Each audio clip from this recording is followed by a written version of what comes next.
સુરતમાં નકલી નોટ કૌભાંડમાં તપાસનો ધમધમાટ હવે વધુ તીવ્ર બન્યો છે। આ તમામની વચ્ચે હવે પ્રદીપ જોંટિયાની ધરપકડ બાદ તપાસનો ધમધમાટ વધુ તેજ થયો છે। સુરતમાં જ નકલી ચલણી નોટો છપાવતા હોવાનો પણ ખુલાસો થયો છે અને ત્યારબાદ સ્થાનિક ક્રાઇમ બ્રાન્ચ પણ સક્રિય થઈ છે। ઝડપાયેલા આરોપી સિવાય નેટવર્કમાં કોણ કોણ છે તેની તપાસ પણ શરૂ કરવામાં આવી છે। પ્રદીપે પણ અન્ય ઉદ્યોગપતિઓ સાથે પણ મુલાકાત કર્યો હોવાની ચર્ચાઓએ અત્યારે જોર પકડ્યું છે। તે દિશામાં પણ પોલીસે વધુ તપાસ તેજ કરી છે।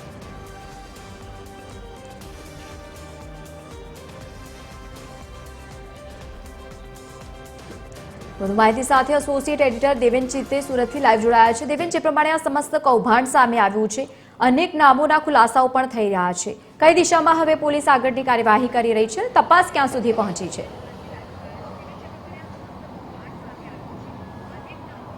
જી લવલીન, જે રીતે ગઈકાલે જે આખે ઘટનાક્રમ સામે આવ્યો છે ત્યારબાદ હવે અમદાવાદ ક્રાઇમ બ્રાન્ચ અને સાથે સાથે સુરત ક્રાઇમ બ્રાન્ચ જે છે તે જોઈન્ટ ઓપરેશન શરૂ કરી દીધું છે અને ઊંડાણપૂર્વકની તપાસ જે છે તે કરવામાં આવી રહી છે। ખાસ કરીને સુરતની અંદર જે આ પ્રિન્ટિંગ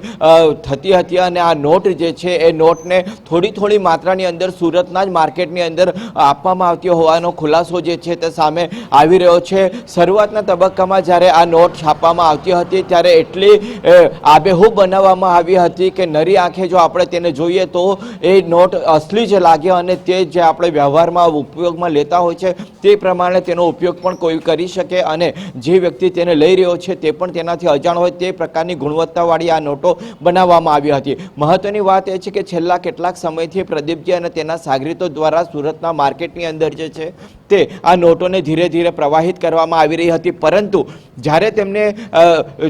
પોતે જે આખી સ્થિતિ જોઈને પારખી ગયા કે હવે આ નોટને ઓળખવી મુશ્કેલ છે અને એમાં આપણે આગળ વધી શકીએ છીએ, એમની હિંમત વધી, કારણ કે આ નોટ જે ચલણી નોટોની સાથે તે લોકો ભેળવતા રહ્યા અને આનો જે કારોબાર છે તે આગળ વધતો રહ્યો। ત્યારબાદ તેમણે મોટી ડીલ કરવાનું વિચાર્યું અને ત્યારબાદ એવા એજન્ટોની તેમણે શોધ કરી કે જેઓ તેમને આ જે ચલણી નોટો છે, જે કરન્સી ફેક બનાવી છે, તેને કેવી રીતે પહોંચાડી શકાય, માત્ર સુરતમાં જ નહીં પરંતુ હવે અન્ય રાજ્યોમાં અને ખાસ કરીને સુરતના અલગ અલગ જિલ્લાઓમાં તેને કેવી રીતે પહોંચાડી શકાય તે માટેનું આખું આયોજનબદ્ધ પ્લાનિંગ કરવામાં આવ્યું, જેમાં મુખ્ય ભૂમિકામાં યોગ ગુરુ રહ્યા હતા, કારણ કે યોગ ગુરુની જે પ્રકારની પોતાની ઇમેજ હતી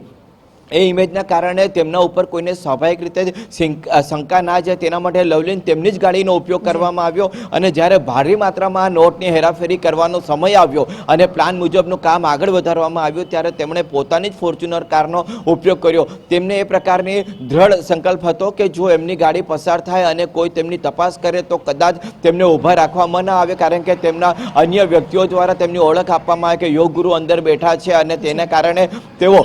પોતાની જે ઓળખ છે તે બતાવીને તેઓ ત્યાંથી સરળતાથી પસાર થઈ જશે, પરંતુ તેમનો જે પ્લાન હતો તેના ઉપર પાણી ફેરવ્યું હતું। પોલીસની જે સતર્કતા હતી એ સતર્કતાના કારણે તેમની તપાસ કરવામાં આવી અને ત્યારબાદ કોઈ પણ પ્રકારનો સમય બગાડ્યા વગર અમદાવાદ ક્રાઇમ બ્રાન્ચે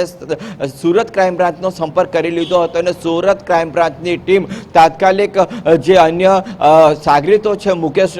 ઠુમ્મર સહિતના તેમના ત્યાં પહોંચી ગયા હતા, તેમના ઘરે પણ પહોંચી ગયા હતા અને જ્યાં જ્યાં આ સામગ્રીનો ઉપયોગ થતો હતો તે મશીનરી પણ ગણતરીની મિનિટોની અંદર તેમણે લઈ લીધી હતી અને જે સામગ્રી પેપર હતા તે પણ ક્રાઇમ બ્રાન્ચ જે છે તે લઈને નીકળી ગયા હતા। હવે મહત્વની બાબત એ છે કે તમામ આરોપીઓ જે છે તેમના ફોન કોલ્સની ડિટેલ લેવામાં આવી રહી છે, તેમના મોબાઈલ ચેક કરવામાં આવી રહ્યા છે, તેમના ત્યાં આવતા જે અનુયાયીઓ છે, સાધકો છે, તેમની પણ હવે ધીરે ધીરે પૂછપરછ કરવામાં આવી છે, પરંતુ જે મોબાઈલ દ્વારા તેમણે અલગ અલગ એજન્ટોના સંપર્ક કર્યા હતા તેનો ડેટા જ્યારે આવશે ત્યારે ઘણા બધા ચોંકાવનારા ખુલાસા થવાની શક્યતાઓ છે। બિલકુલ દેવેન, આભાર સમગ્ર માહિતી સાથે જોડાવા બદલ। તો અનેક ખુલાસાઓ આ સમગ્ર કૌભાંડમાં આવનારા સમયમાં પણ થઈ શકે છે, જે પ્રમાણે નામો સામે આવી રહ્યા છે।